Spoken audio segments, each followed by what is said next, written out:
please.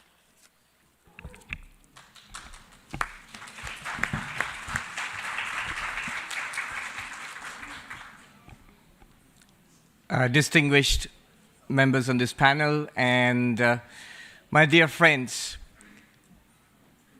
125 years ago, in the World Parliament of Religions in Chicago, Swami Vivekananda, speaking about Hinduism, he gave a clarion call for interfaith harmony, interreligious understanding, and an end to fanaticism. That was in 1893, September 11th. Uncanny. It is a fact that no religion ever teaches violence, but it is also a sad fact that throughout history, violence has been committed in the name of religion. Other interests, political interests and other interests, often weaponize religion. And we as believers, as members of different faiths, as spiritual leaders, we have to be careful that the teachings of our religion, that our religious communities are not in this way weaponized, are not in this way set off against each other. It is very easy to hate. Neurology tells us that we are tribal by nature. And so we have a strong sense of in-group and out-group. And unfortunately, religion sometimes fosters that inherent sense. But religion is meant to do just the opposite. Earlier this evening, Rabbi Cass, when I heard him speak, I thought, there goes my talk. He mentioned Mahatma Gandhi. This year is the 150th birth anniversary of Mahatma Gandhi, the great teacher of peace and nonviolence.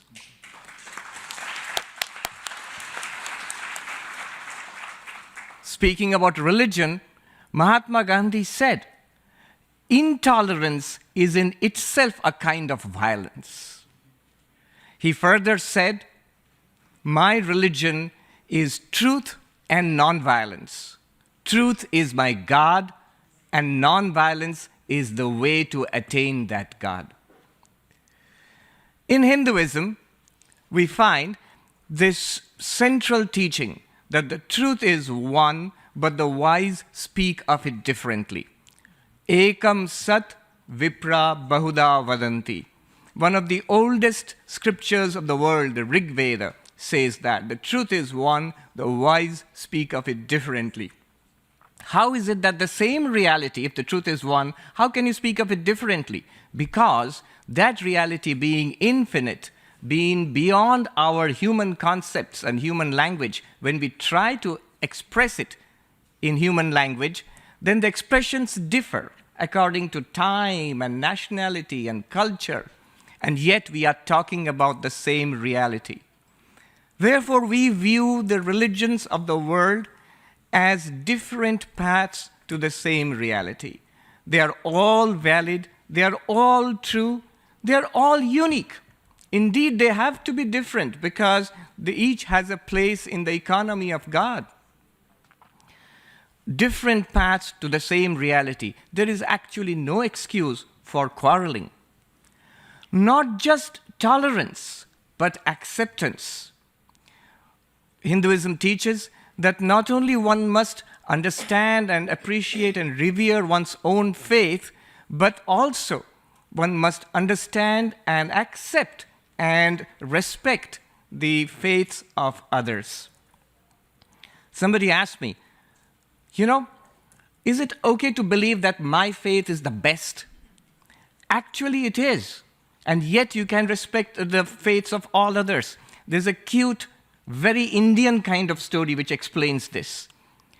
When the wife comes to the in-laws' place, she has a wonderful relationship with her husband and her father-in-law, even mother-in-law, and other in-laws. But her relationship with her husband is special. It is only through her husband that she has relationships with everybody else. In the same way, our relationship to our own faith is special. It has to be special. And yet, it is through that special relationship that we have a wonderful relationship to all other faiths. We are lucky to live in this time when the world has become one village. There's an ancient Indian saying which says, the whole world is a nest. And we are all relatives. We all stay in this nest.